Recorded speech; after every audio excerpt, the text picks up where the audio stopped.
Breaking ছুটি বাতিল করা হয়েছে সমস্ত বাহিনীর ছুটি আধা সামরিক বাহিনীর কর্মীদের ছুটি বাতিল করা হয়েছে।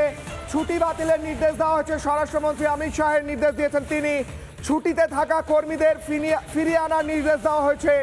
আধা সামরিক বাহিনীর প্রধানদের নির্দেশ দিয়েছেন অমিত শাহ। অমিত শাহ এবার বড় কিছু করছেন। একদিকে দেশের বাইরে যারা সেনাবাহিনী তাদেরকে একদম হাই অ্যালার্টে রাখা হয়েছে, আর দেশের ভেতরে থাকা আধা সামরিক বাহিনী হোক, বিএসএফ হোক কিংবা এনএসজি, সমস্ত কমান্ডো যারা স্বরাষ্ট্র মন্ত্রকের অধীনে রয়েছেন প্রত্যেকের ছুটি বাতিল করে দেওয়া হয়েছে। এই মুহূর্তে বিগ ব্রেকিং, বড় কিছু হচ্ছে, বড় কিছু হচ্ছে এই দেশে, বড় কিছু হচ্ছে কাশ্মীরে। আমি বারবার বলেছি কিশলয়ের অগ্নিবাণে আমি আগে বলেছিলাম যে ভয়ঙ্কর প্রতিঘাত হবে, ভয়ঙ্কর প্রত্যুত্তর হবে। হয়েছে, আজকে প্রমাণিত হয়েছে। আমরা কিশলয়ের অগ্নিবাণে যা বলেছিলাম, আমাদের এই শোতে বসে কর্নেল আর.কে শ্রীবাস্তব বলেছিলেন 13 দিনের মাথায় ভয়ঙ্কর প্রতিরোধ হবে, প্রতিঘাত হবে, প্রত্যাঘাত হবে, এবং 14 দিনের মাথায় সেই প্রত্যাঘাত হয়েছে। কিশলয়ের অগ্নিবাণে আমি বলেছিলাম যে ভয়ঙ্করভাবে পাকিস্তানের ভিতর ঢুকে আঘাত হানবে ভারত। তাই হয়েছে। যারা কমেন্ট বক্সে যে ভাম বাম কাম এবং যে সন্ত্রাসীরা বলছিল কি করছে ভারত, এতদিন হয়ে গেল, এবার তো যুদ্ধটা করো, যুদ্ধটা হয়েছে, হয়েছে প্রতিরোধ। মুখে চুনকালি মেখে বসে থাক তোরা, লজ্জা, ভারতে থাকার অধিকার নেই তোদের, লজ্জা।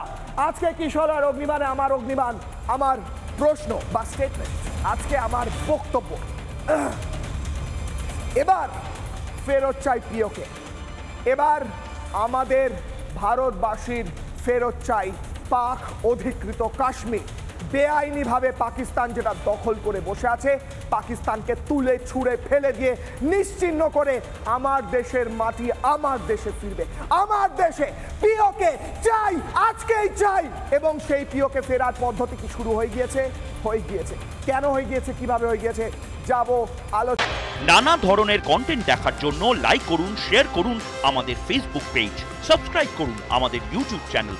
পাশাপাশি অন্যান্য ব্রেকিং নিউজের জন্য অবশ্যই চোখ রাখুন রিপাবলিক বাংলায়।